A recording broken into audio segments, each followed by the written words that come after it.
Hello, and welcome back to the Good 5 Cent Cigar Newscast. I'm Ronan Himelrick. Thank you so much for joining us. Coming up this week, National Coming Out Day, your week at URI, and as always, stay tuned for your Rhody Sports Corner. National Coming Out Day is a beloved celebration for the LGBTQ+ community. The cigar's own Alexa Potamianos has more.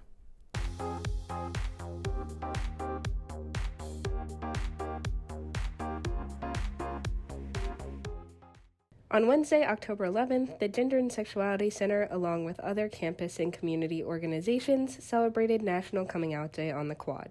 Yeah, so Coming Out Day is so critical to our community. As queer people, as trans people, we have to make choices every day about if we come out, how we come out, and what that looks like. And there are often very real consequences and benefits that come with those choices. And so we want to promote a world where everyone can feel safe without fear of retribution, to be able to be exactly who they are, to be out, to be proud, and to be accepted and affirmed for that. Russell shares more about the additional events the GSC is hosting this month. Ooh, I'm so excited to tell you. This is October is LGBTQ+ Liberation Month, so we have a lot coming up this week. In fact, on Friday is our drag ball. You don't want to miss that. So that's happening in the Memorial Union Ballroom at 8 o'clock on Friday night. We'll have a bunch of local drag entertainers and maybe some very local students as well. So definitely don't miss that. All our events are free and open to the community. Later this month, so the third week of the month is called Sex Fest. So we'll have all kinds of things happening that week around sex and sexuality. The two things that I would highlight is on October 19th, we're having our keynote event. We're having 5 OnlyFans creators talk about their business and how they built their business and what that looks like for them. And then we're doing Sex Toy Bingo, which is another really popular event on that Friday night on the 20th. And that'll be in the CBLS 100 room. So please come out, enjoy our events, get to learn something, get to know people. That's what we're all about. Alexa Potamianos, 5 Cent Cigar News. Here's what's going on this week on campus. URI Guitar Festival started earlier this week with performances in Kingston and around the area. R&B artist Omar Apollo takes the Ryan Center tonight. Show starts at 8 p.m. And Friday, the Harrington School of Communication and Media will host Ukrainian journalist Mitsylav Chernov for the annual Amanpour Lecture. And now, over to Aidan Garvey for your Rhody Sports Corner. Hello and welcome back to another edition of the Rhody Sports Corner. I'm Aidan Garvey.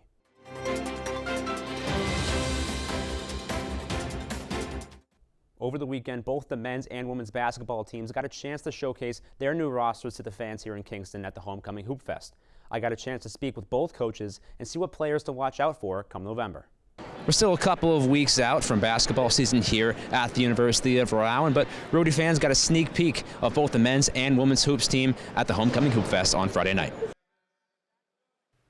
The event was free to enter for students at the University of Rhode Island and consisted of an inter-squad scrimmage on the men's team and a shooting competition from the women's team to win prizes for local kids.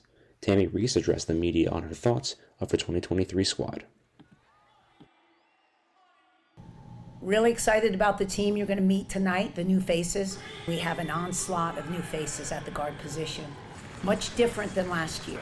Maybe where we lost three-point shooting, we have gained athleticism, speed, defense, and rebounding. And so this will be the first year in 4 years that we can play the style and brand of basketball I actually want to play. Reese feels that returning guard Sophie Phillips is at her very best coming into this season. She's better this season. Now, instead of a catch and shoot three or she's got a step back, she's got a Steph Curry, she's got a Harden. That kid's a worker. Her whole off season, she's got a whole new bag of tricks. The men's team also looks very different this year, using the transfer portal heavily during the offseason. Georgie Miller spoke on his new squad and how they're coming together. And I think as we've put it all together here and they're here, my sense is around us and when we're practicing and when we're playing, the preparation right now is that we have a damn good team. And I don't know if anybody knows who's on the team right now, quite frankly, because that's kind of how it goes. But the bottom line is they're going to find out real soon that we have a real chance to make a mark as a group. And I think that's what we're on a quest to do. We addressed a lot of needs, and I'm happy with where we are. I'm very excited for this group. I'm very excited for this season. And I think just in general, year one goes to year two quickly. And that's what matters right now. One key addition is Northeast Oklahoma A&M transfer Always Right. Always, and I know the name kind of like everyone catches the name, and it's funny. I, without a doubt, would put him in the top 3 or 4 guys I've ever been around in terms of work ethic. I mean, it's morning, noon, and night. He needs to gain 8 pounds, he gains 12. You know, he needs to shoot 500, he's going to get 800. He's that kind of guy. He lives in the gym, and he's very coachable, and he's a great chemistry guy in terms of the locker room. He's got a great way about him. Another newcomer, David Green, a transfer from Louisiana Tech, stole the show at the Ryan Center, dropping 4 3-pointers and 26 points.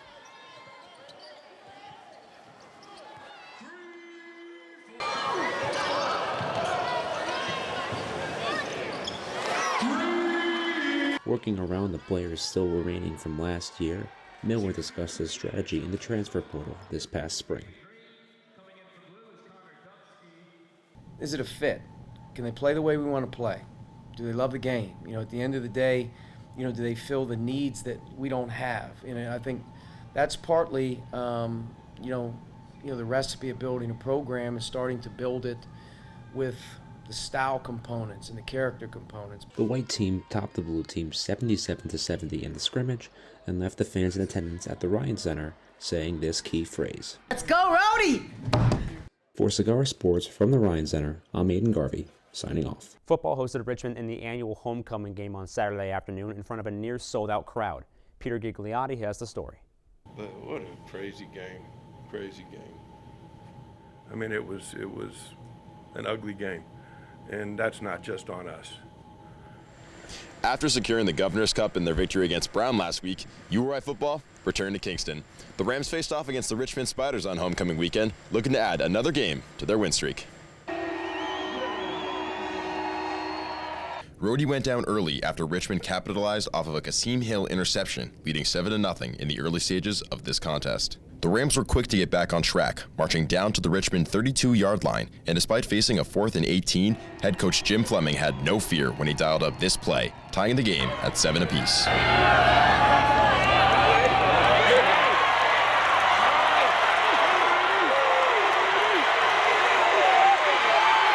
URI was able to work their way down the field, but after being stopped on 3rd down, they resorted to a 27-yard Ty Groff field goal. Rams up 10-7 early in the second quarter.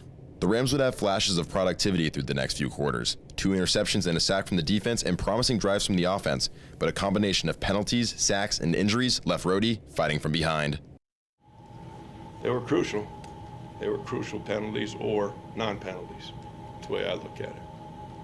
Every time we turned it on, I mean, it was something went down. I mean, we ended up going ahead and score touchdown, and then we get a personal foul on the doggone quarterback who, you know, is supposed to be blocked if he's chasing the guy. I mean, it was just wild. After Richmond scored on back-to-back drives, the Rams found themselves down 24-10 with little time left in the fourth quarter. A long pass to Cathero Summers would set up this 2-yard rushing touchdown from Kasim Hill, making the score 24-17 with 2:53 left in the game. The Rams failed on their onside kick attempt, but the defense was able to hold firm and force a punt, giving Hill and the offense one more chance for a win. Unfortunately, there wasn't enough time on the clock, and the Rams' Hail Mary attempt landed incomplete, ending the game 24-17. You know, a very disappointing loss, obviously. Thought there was some good stuff in all 3 phases that, you know, we just couldn't capitalize. Don't think that we played our best. Take a look at the tape and see what was right, what was wrong. But, you know, the message to the kids is to stay together, you know, not to, you know, start pointing fingers and all that stuff. We've got a good fabric of a football team. We love these guys. I think they work hard. They come back and prepare.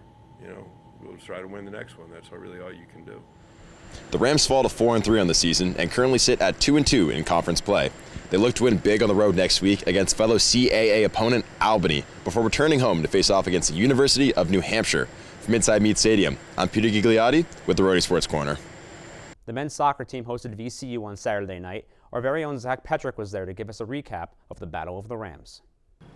I'm outside the URI soccer complex where we had a Rams vs. Rams Atlantic 10 matchup when VCU came to town to take on the Rhode Island men's soccer team.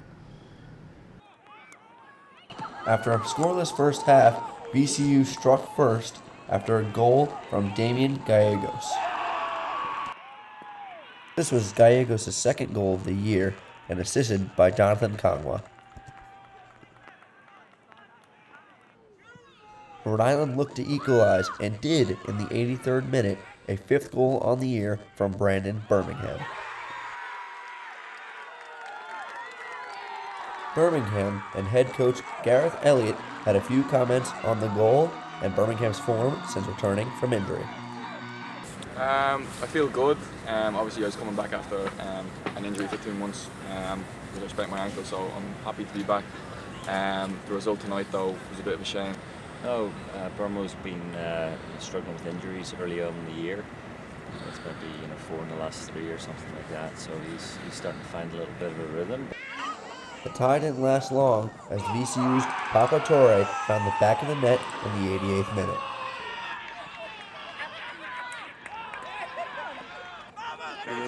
Down by 1, Rhode Island pushed up all of their defenders and Andres Rodriguez sealed the deal for VCU. The Rams' third goal of the match ended any possible chance for Rhode Island to come back. But again, for us, when we score one, sometimes that's not enough. Tonight that wasn't enough. Rhode Island fell in heartbreaking defeat to VCU after 2 late goals from the visitors. Rhode Island looks to get back on track here at home against Brown on Tuesday, and then on Saturday take on A10 rival Loyola Chicago in the penultimate matchup of the year. Reporting from the URI Soccer Complex, I'm Zack Petrick. And now for some scores around campus. Football fell to Richmond in front of the homecoming crowd on Saturday by a score of 24-17. Men's soccer lost due to a late VCU goal on Saturday night by a score of 3-1, tying in-state rivals Brown on Tuesday night as well. Women's soccer fell to St. Louis 5-0 on Sunday afternoon, while volleyball lost a pair of games to VCU in 3 and 5 sets respectively. Men's golf placed second of 10 teams at the Sacred Heart Fall Classic, where fifth-year Bryson Richards placed first overall. And women's swim and dive beat Siena by a score of 167.5 to 132.5. Finally, women's tennis lost all 3 matchups this weekend, 4-3 to UConn, 7-0 to Boston University, and 6-1 to Villanova. That's all for this week's Rhody Sports Corner. Back to you, Ronan. That's all we have for you this week at the 5 Cent Cigar Newscast. Be sure to find these stories and more on our website, rhodycigar.com, and follow us on social media at Rhody Cigar. From Kingston, Rhode Island, I'm Ronan Himelrick. Have a great week, Rhody.